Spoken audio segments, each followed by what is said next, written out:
19 news కి స్వాగతం. Bulletin ముందుగా హెడ్లైన్స్ చూద్దాం. జమ్మూ మరియు కాశ్మీర్లోని శ్రీనగర్లో జరిగిన బహిరంగ సభలో ప్రధాని శ్రీ నరేంద్ర మోదీ ప్రసంగించారు.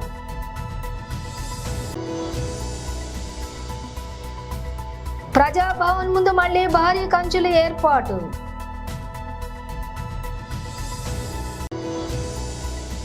ఎస్సీ వర్గీకరణను 2011 జనాభా ప్రకారమే చేయాలని ఎస్సీ వర్గీకరణ కమిటీ మెంబర్స్.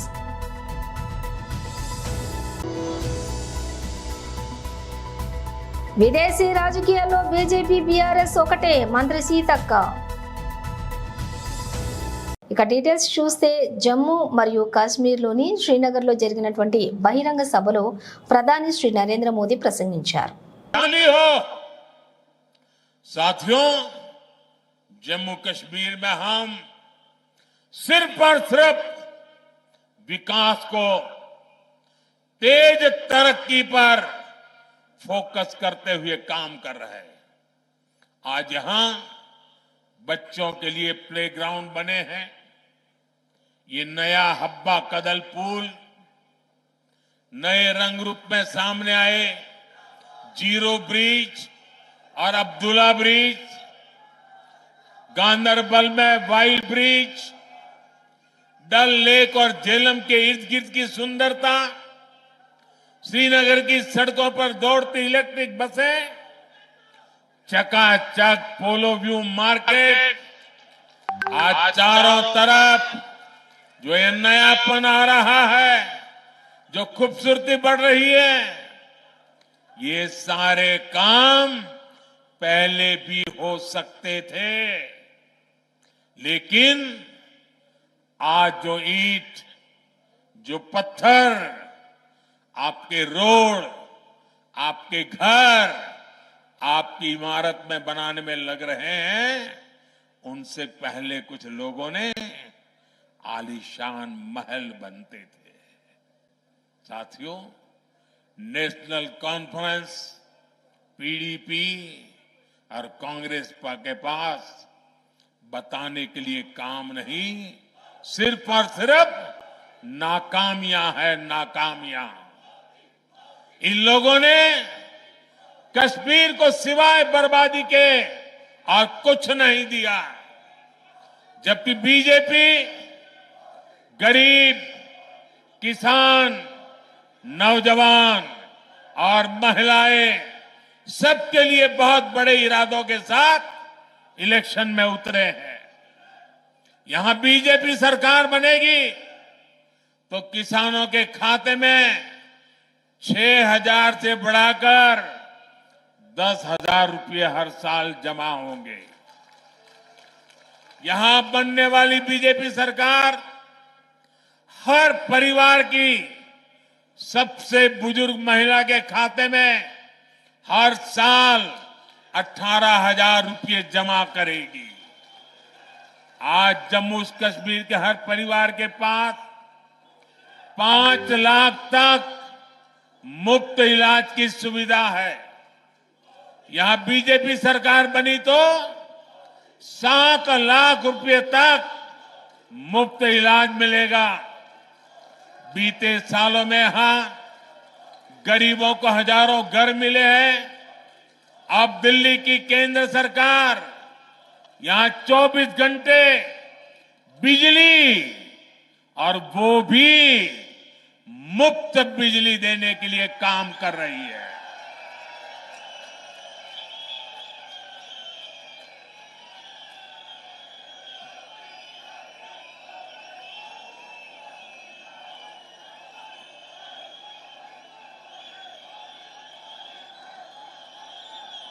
ये मुफ्त बिजली के लिए पीएम सूर्यघर मुफ्त बिजली स्कीम चल रही है. छत पर सोलर प्लांट लगाने के लिए करीब 80,000 रुपये सेंटर की सरकार हर परिवार को दे रही है. हर परिवार को 80,000. इस योजना से जुड़े हर परिवार को साल में करीब 25,000 रुपये की बचत होगी। साथियों, मुझे जानकारी मिली है कि कश्मीर के गौरव, कश्मीर के पहले आईएएस अधिकारियों में से एक श्रीमान मोहम्मद शफी पंडित जी का कल रात इंतकाल हो गया। रिटायरमेंट के बाद भी वो समाज के हित में लगातार काम करते रहे। गम की इस घड़ी में हम सभी की दुआएं उनके परिवार के साथ है। साथियों, बीजेपी जो कहती है वो 100% पूरा करती है। हमने देश की संसद में कहा है कि जम्मू कश्मीर फिर से स्टेट बनेगा और बीजेपी ही इस कमिटमेंट को पूरा करेगी। लिहाजा मेरी आपसे अपील है, 25 सितंबर को वोटिंग के सारे रिकॉर्ड टूटने चाहिए। सारे रिकॉर्ड तोड़ोगे ना, भारी मतदान करोगे ना, इतिहास में नाम दर्ज कराओगे ना, आप बीजेपी को जरूर मौका दें। बीजेपी के कैंडिडेट जमहूरियत के लिए, अमन के लिए, खुशहाली के लिए और बीजेपी ही इस कमिटमेंट को पूरा करेगी। लिहाजा मेरी आपसे अपील है, 25 सितंबर को वोटिंग के सारे रिकॉर्ड टूटने चाहिए। सारे रिकॉर्ड तोड़ोगे ना, भारी मतदान करोगे ना, इतिहास में नाम दर्ज कराओगे ना, आप बीजेपी को जरूर मौका दें। बीजेपी के कैंडिडेट जमहूरियत के लिए, अमन के लिए, खुशहाली के लिए आपके बीच में है। ప్రజాభవన్ ముందు మళ్లీ భారీ కంచెల ఏర్పాటు. రుణమాఫీ కాని రైతులు ప్రజాభవన్ ముట్టడికి పిలుపునిచ్చిన నేపథ్యంలో ప్రజాభవన్ ముందు భారీ కంచెలతో పోలీస్ సిబ్బంది సెక్యూరిటీ ఏర్పాటు చేశారు.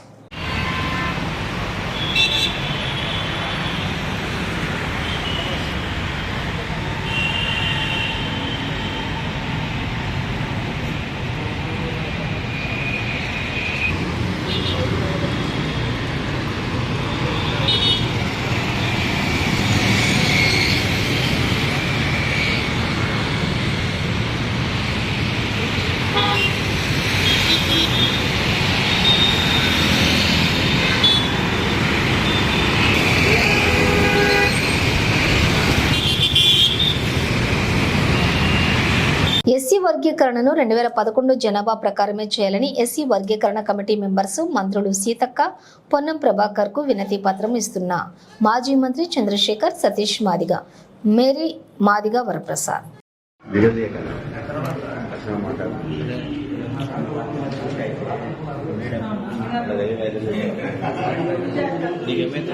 విదేశీ రాజకీయాల్లో బీజేపీ, బీఆర్ఎస్ ఒకటే. బీజేపీ రాహుల్ గాంధీని టార్గెట్ చేస్తే బీఆర్ఎస్ రాజీవ్ గాంధీ విగ్రహాన్ని టార్గెట్ చేసింది. బీఆర్ఎస్ తెలంగాణ తల్లి విగ్రహంలో తెలంగాణ బిడ్డల రూపం లేదు, కేసీఆర్ బిడ్డ రూపమే ఉంది. తెలంగాణ సగటు మహిళకు ప్రతిరూపంగా ఉండేలా తెలంగాణ తల్లి విగ్రహాన్ని రూపొందించింది. సచివాలయంలో ప్రతిష్ఠిస్తాం. మంత్రి సీతక్క. బీజేపీ పుట్టుకనే విధ్వంసకరమైనటువంటి ఆలోచనతో పుట్టినటువంటి పార్టీ. ఆ రోజు ఆనాడు బ్రిటిష్ సంఖ్యలను తెంచడం కోసం మా నాయకులు గాంధీ గారు, నెహ్రూ గారు, సర్దార్ వల్లభాయ్ పటేల్ గారు ఇట్లాంటి ఎంతో మంది మహనీయులు వీళ్ళ వారసుడు, వీళ్ళ ఆర్ఎస్ఎస్ నాయకుడు సవర్కర్ బ్రిటిష్ వాళ్ళతోటి కుమ్మక్కైనటువంటి నాయకుడు. ఈ రోజు దేశానికి స్వతంత్రం తెచ్చినటువంటి గాంధీ గారిని చంపినటువంటి పార్టీ వారసత్వం ఎవరిదంటే గాడ్సేలో వారసత్వం ఉన్నటువంటి పార్టీ బీజేపీ పార్టీ. గాంధీ వారసత్వం ఉన్నటువంటి పార్టీ కాంగ్రెస్ పార్టీ. అందుకనే ఈ దేశము, ఈ రాష్ట్రం, ఈ ప్రజలు ఆలోచించాలి. ఎవరు ఈ దేశం కోసం జైళ్లలో మగ్గిండ్రు, ఎవరు ఈ దేశం కోసం త్యాగాలు చేసిరు, స్వేచ్ఛ కోసం పోరాటం చేసిరు, ఆ స్వేచ్ఛను అడ్డుకోవడం కోసం ఆనాడు బ్రిటిష్ వాళ్ళతోటి కలిసిపోయినటువంటి పార్టీ గాడ్సేల పార్టీ, గాంధీని చంపినటువంటి పార్టీ బీజేపీ పార్టీ.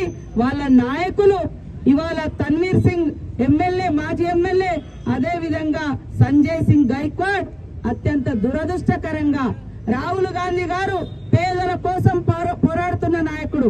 కులగణన, జనగణన జరగాలి, మనమెంతో, మనకెంత వాటా కావాలి, అప్పుడే ఈ పేదరికం పోతుంది, సామాజిక న్యాయం జరుగుతుంది, రిజర్వేషన్ ఉండాలి, పేదలకందరికీ న్యాయం జరగాలని పార్లమెంట్ లో కొట్లాడుతున్నటువంటి నాయకుడి మీద కావాలని ఇవాళ వాళ్ళన్ని దుర్మార్గాలు చేస్తారు. వాళ్ళ గురించి మాట్లాడితే దేశం పరువు పోయిందని. అరే ఆర్ఎస్ఎస్ గురించి మాట్లాడితే ఆర్ఎస్ఎస్ అనేది ఒక సంస్థ, మీ బీజేపీ సంస్థ. తెలంగాణలో విద్యారంగాన్ని పూర్తిగా భ్రష్టు పట్టించిన కాంగ్రెస్ సర్కార్ స్వయాన ముఖ్యమంత్రి, విద్యాశాఖ మంత్రిగా ఉన్న నిత్యం ఏదో ఒక సమస్యతో విద్యార్థులు రోడ్డెక్కాల్సిన దుస్థితి. మాకిద్దరు టీచర్లు మాత్రమే ఉన్నారంటూ రోడ్డెక్కి ఆందోళన వ్యక్తం చేసిన ఆసిఫాబాద్ ఆదర్శ పాఠశాల విద్యార్థులు 17 మందిని బదిలీ చేసి కేవలం 2 ఉపాధ్యాయులను మాత్రమే నియమించిన వైనం పైన పేద విద్యార్థుల పట్ల ఎందుకింత చిన్న చూపు? రేవంత్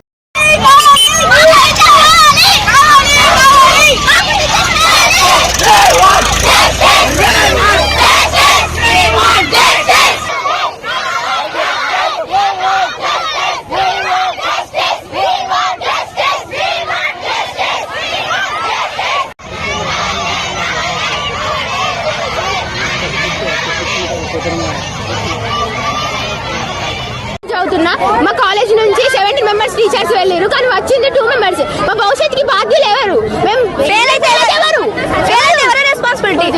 ఎవరు రెస్పాన్సిబిలిటీ?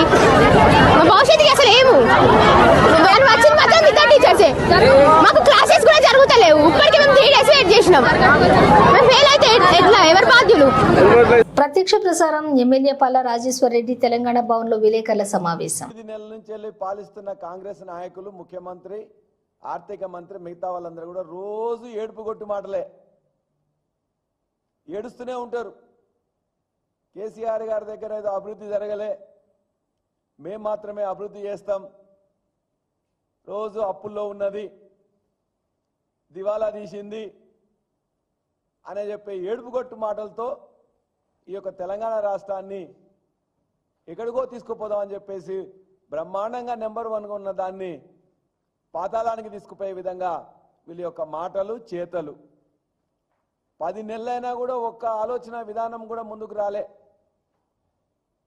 ఒక్క పాలసీ కూడా రూపొందించవల్లే, ఒక పెట్టుబడి కూడా రాలే. ఉన్న పెట్టుబడులందరూ కూడా పెట్టుబడిదారులు పోయేటందుకని చెప్పేసి వాళ్ళందరినీ భయపెట్టిస్తూ ఉన్నారు. మేము పాలసీలు రూపొందించి అద్భుతమైన కట్టడాలను నిర్మిస్తే ఇవాళ పాలసీలు లేకుండా ఇవాళ కట్టడాలు ఏదైతే కట్టినో కట్టిన కాబట్టి కూలగొట్టే పని చేస్తున్నారు.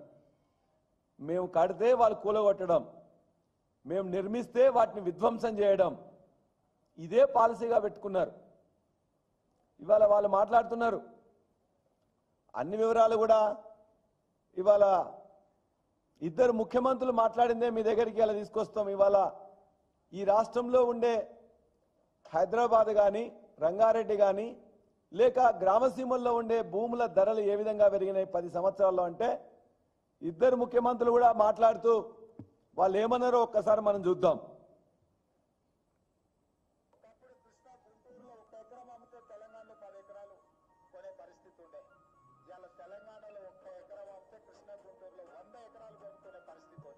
ఒకప్పుడు ఇక్కడుండే రైతాంగం 1 ఎకరా అమ్మి హైదరాబాద్ లో 4 ఎకరాలు 5 ఎకరాలు కొనేవారు. ఇప్పుడు హైదరాబాద్ లో 1 ఎకరా అమ్మితే ఇక్కడ 100 ఎకరాలు కొనే పరిస్థితికి వచ్చారు. ఎవరు కారణం దీనికి? మీరు చూసారు, ఇద్దరు కూడా ఈ రాష్ట్ర ముఖ్యమంత్రి ఆ రాష్ట్ర ముఖ్యమంత్రి ఒకటే మాట మాట్లాడుతున్నారు. తెలంగాణలో, హైదరాబాద్లో లేకపోతే తెలంగాణలో 1 ఎకరం అమ్మితే ఇవాళ విజయవాడలో కానీ ఆంధ్రాలో కానీ 100 ఎకరాలు కొనే విధంగా ఉన్నది అనే మాట ఇద్దరు కూడా మాట్లాడుతున్నారంటే ఆ యొక్క ఎదుగుదలకు ఎవరు కారణం? కేసీఆర్ గారి ప్రభుత్వం కాదా అని చెప్పి మేము అడుగుతున్నాం. నిన్న ఇచ్చిన దానిలో కూడా క్లియర్గా ఇలా అన్ని పేపర్లలో కూడా వచ్చింది. ఇలా నమస్తే తెలంగాణలో, ఈనాడులో, ఇతర అన్ని పేపర్లలో కూడా వాళ్ళు మొత్తం కూడా వాళ్ళు చూపించారు ఏ విధంగా ఇవాళ విభజన తర్వాత తెలంగాణ ఏ విధంగా పురోభివృద్ధి చెందింది, అభివృద్ధి చెందింది, ఏ విధంగా రాకెట్ వేగంతో దూసుకెళ్ళిందని చెప్పారు. ఇవన్నీ కూడా తెలిసి కూడా కుంభకర్ణుల్లా నిద్రపోతూ పాలసీలు నిర్మించకుండా, పాలసీలు రూపొందించకుండా మాట్లాడుతున్నారు. మేము ఒకటే చెప్పదలుచుకున్నాం, ఇవాళ తలసరి ఆదాయంలో 2014-15లో 1,24,104 రూపాయలు ఉండే కేసీఆర్ గారి ప్రభుత్వం మొదటిసారి ఏర్పడిన రోజున. ఇవాళ 3,47,299. భారతదేశంలోనే నెంబర్ 1 తలసరి ఆదాయంలో తెలంగాణ నిలబెట్టింది కేసీఆర్ గారి ప్రభుత్వం తప్ప మరొకటి కాదు. ఇవాళ దేశంలో 1,83,236 ఉంటే వృద్ధి రేటు 193.6% ఎక్కువ. భారతదేశంలో ఉండే తలసరి ఆదాయం కంటే తెలంగాణ తలసరి ఆదాయము 193.6% ఎక్కువ. ఎట్లా సాధ్యమైంది? కేసీఆర్ గారి ప్రభుత్వ విధానాల వల్ల తప్ప మరొకటి కాదు. దేశ జీడిపిలో మన వాటా 2014-15లో 3.8%. కానీ అలా గర్వంగా చెప్తున్నాం, ఇవాళ ఖచ్చితంగా అది 4.9% పెరిగింది. 1 పాయింట్ పెరగడం అంటేనే చాలా ఎక్కువ. 3.8 నుండి 4.9కి కొత్త రాష్ట్రమైనా కూడా అద్భుతమైన పథకాలు తెచ్చి అద్భుతమైన పాలసీస్ వచ్చినాయి కాబట్టి ఈ జీడిపిలో మన వాటా అనేది పెరిగింది. అంతేకాకుండా జిఎస్డిపి ఆనాడు 2014-15లో 5.05 లక్షల కోట్ల విలువైనది ఉంటే ఇవాళ 14.64 లక్షల కోట్లు ఉన్నది. దరిదాపుగా ఇవాళ వృద్ధి రేటు కూడా దేశ వృద్ధి రేటు 8.4% ఉంటే మన వృద్ధి రేటు 11.4%. ఈ 10 సంవత్సరాల్లో కూడా దేశ వృద్ధి రేటు కంటే మనది 3, 4, 5, 10% పెరిగింది. అంటే తలసరి ఆదాయంలో నెంబర్ 1గా ఉన్నాం. జీడిపిలో మన రాష్ట్ర వాటాలో నెంబర్ 1గా ఉన్నాం. జిఎస్డిపిలో భారతదేశంలో తెలంగాణ రాష్ట్రం నెంబర్ 1గా ఉంది. జిఎస్డిపిలో వృద్ధి రేటులో నెంబర్గా ఉంది. మరి ఇంత బ్రహ్మాండంగా జరిగిన ఈ తెలంగాణని అప్పుల రాష్ట్రం, దివాలా తీసిన రాష్ట్రం, చేతగాని రాష్ట్రం, చేతగాని ఈ ప్రభుత్వం ఇలా చేతగాని మాటలు మాట్లాడుతుంది, దివాలా కోరు మాటలు మాట్లాడుతుంది.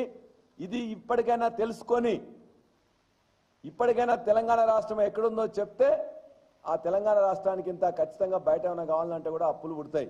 ఇప్పటికే 75,000 కోట్ల అప్పులు తీసుకొచ్చిండ్రు. మీరు అప్పులు తీసుకొచ్చి ఏమైనా కట్టినరా, ఏమైనా చేసినా అంటే ఏమి చేయలే. ఉన్నదాన్ని మొత్తం కూడా రోజుకి 2 సార్లు 3 సార్లు మొత్తం కూడా హెలికాప్టర్ తీసుకోను. ఈ మంత్రి హెలికాప్టర్ కావాలంటే ఆ మంత్రి హెలికాప్టర్. ఆయన 2 సార్లు పోయినట్టు నేను 4 సార్లు పోయినా. హెలికాప్టర్ల కోసం కొట్లాట. ఆ హెలికాప్టర్లు కొన్నది తెచ్చింది కూడా కేసీఆర్ గారి ప్రభుత్వం అని చెప్పి గుర్తుపెట్టుకోమంటున్నాం. ఇవాళ ఏం చేస్తున్నారు?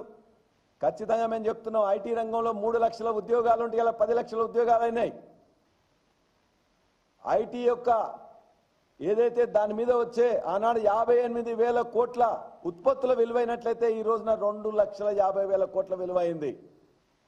ఉద్యోగాల సంఖ్య పెరిగింది. చెన్నై వేదికగా బంగ్లాదేశ్ తో జరుగుతున్న తొలి టెస్ట్ లో టాస్ ఓడి మొదటి బ్యాటింగ్ ప్రారంభించిన భారత జట్టు ఆదిలోనే గట్టి ఎదురు దెబ్బ తగిలింది. ఆ భారత జట్టుకు సారథి రోహిత్ శర్మ, శుభ్మన్ గిల్, విరాట్ కోహ్లీ వరుసగా పెవిలియన్ చేరారు. దీంతో కేవలం 34 రన్కే రోహిత్ సేన కీలకమైన 3 వికెట్లు కోల్పోయి పేకల్లోతు కష్టాల్లో పడిపోయింది.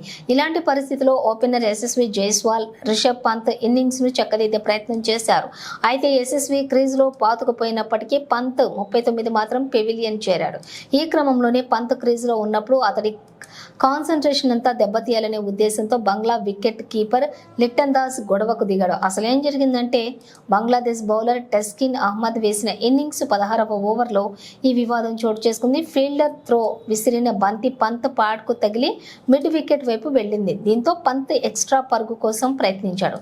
కానీ ఎస్ఎస్బి నో చెప్పడంతో తిరిగి క్రీజులోకి వచ్చేశాడు పంత్. అయితే బంగ్లా కీపర్ లిట్టన్ దాస్ మాత్రం దానికి పరుగు ఎలా తీస్తావు అంటూ పంత్తో ఏదో చెప్పబోయాడు. దాంతో మనోడు అతనికి గట్టి కౌంటర్ ఇచ్చాడు.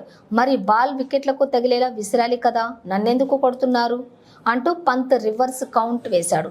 అలా కొద్దిసేపు ఇద్దరి మధ్య కాసేపు వాగ్వాదం చోటు చేసుకుంది. వారి మాటలు స్టంప్లోని మైక్లలో రికార్డ్ అయ్యాయి.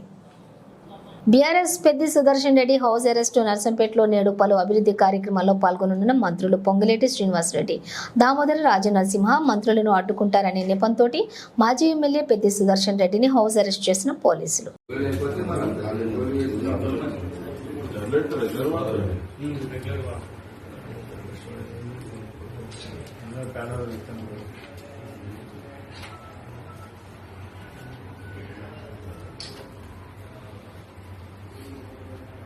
అసిస్టెంట్ కొరియోగ్రాఫర్ పై లైంగిక వేధింపులకు పాల్పడుతున్న ఘటనలో ప్రముఖ కొరియోగ్రాఫర్ జానీ మాస్టర్ పై ఇప్పటికే ఐపీసీ సెక్షన్ 376, 506, 323 కింద కేసులు నమోదైన విషయం తెలిసిందే. ఆ తర్వాత ఆయనపై ఫోక్సో కేసు కూడా నమోదైంది. ఈ నేపథ్యంలోనే జానీ మాస్టర్ కోసం గాలింపు ముమ్మరం చేసిన రాజేంద్రనగర్ ఎస్ఓటి పోలీసుల బృందం ఎట్టకేలకు ఆయనను బెంగళూరులోని అదుపులోకి తీసుకున్నట్లుగా సమాచారం. ప్రస్తుతం ఆయనను హైదరాబాద్కు తరలిస్తున్నట్లుగా తెలుస్తోంది. అనంతరం నేరుగా ఉప్పరపల్లి కోర్టులో హాజరుపరిచే అవకాశం ఉంది. రుణమాఫీ కాలేదన్న ఆవేదనతో రైతులందరూ సంఘటితమై చలో ప్రజాభవన్కు పిలుపునిస్తే కాంగ్రెస్ ప్రభుత్వానికి వణుకు పుట్టించింది. రాష్ట్ర వ్యాప్తంగా రైతులను, రైతు సంఘాల నాయకులను ఎక్కడికక్కడ పోలీస్ స్టేషన్లలో నిర్బంధిస్తూ వారిపై కక్ష తీర్చుకుంటున్నది. రుణమాఫీ కోసం పోరుబాట పట్టిన రైతన్నలను అరెస్టు చేయటం దుర్మార్గమైన చర్య. బీఆర్ఎస్ పార్టీ పక్షాన తీవ్రంగా ఖండిస్తున్నాం. అరెస్టులు చేసిన రైతులను తక్షణమే బేషరతుగా విడుదల చేయాలని డిమాండ్ చేస్తున్నాం. మాది ఆంక్షలు లేని ప్రభుత్వం, కంచెలు లేని ప్రభుత్వం, ప్రజాపాలన అంటూ డబ్బా కొట్టుకునే రేవంత్ రెడ్డి ఇదేంది? ప్రజాభవన్ చుట్టూ ఎందుకు ఇన్ని బ్యారికేడ్లు, ఎందుకు ఇన్ని ఆంక్షలు? ప్రజాభవన్కు రైతులు తరలి వస్తున్నారంటే సీఎంకి ఎందుకు అంత భయం? రాజకీయ పార్టీల ప్రమేయం లేకుండా మొదలైన రైతుల ఉద్యమాన్ని ఎదుర్కోవటం అంటే రాజకీయంగా వెకిలి మకిలి చిల్లర వ్యాఖ్యలు చేసినంత సులువు కాదు. రుణమాఫీ ఏమైందని నిలదీసేందుకు వస్తున్న రైతులకు ఏమని సమాధానం చెబుతావు రేవంత్ రెడ్డి? రైతులందరికీ 2 లక్షల రుణమాఫీ చేస్తానని చెప్పి మాట తప్పావు. ఇప్పుడు అదే నీకు, నీ ప్రభుత్వానికి ఉరితాడు కాబోతోంది. రుణమాఫీ చేసి తీరేదాకా నిన్ను బీఆర్ఎస్ పార్టీ వదిలిపెట్టదు, తెలంగాణ రైతాంగం వదిలిపెట్టదు.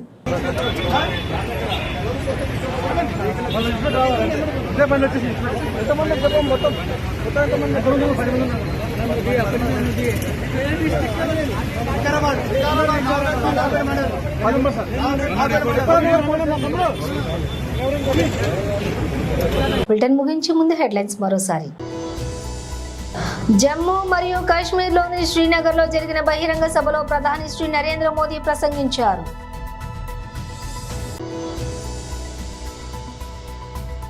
ప్రజాభవన్ ముందు మళ్లీ భారీ కంచెల ఏర్పాటు.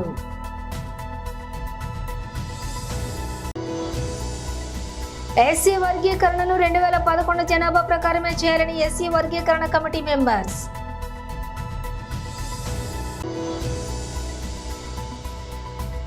విదేశీ రాజకీయాల్లో బీజేపీ బీఆర్ఎస్ ఒకటే, మంత్రి సీతక్క. ఇవి బులెటిన్ విశేషాలు. మరో బులెటిన్తో మళ్ళీ కలుద్దాం.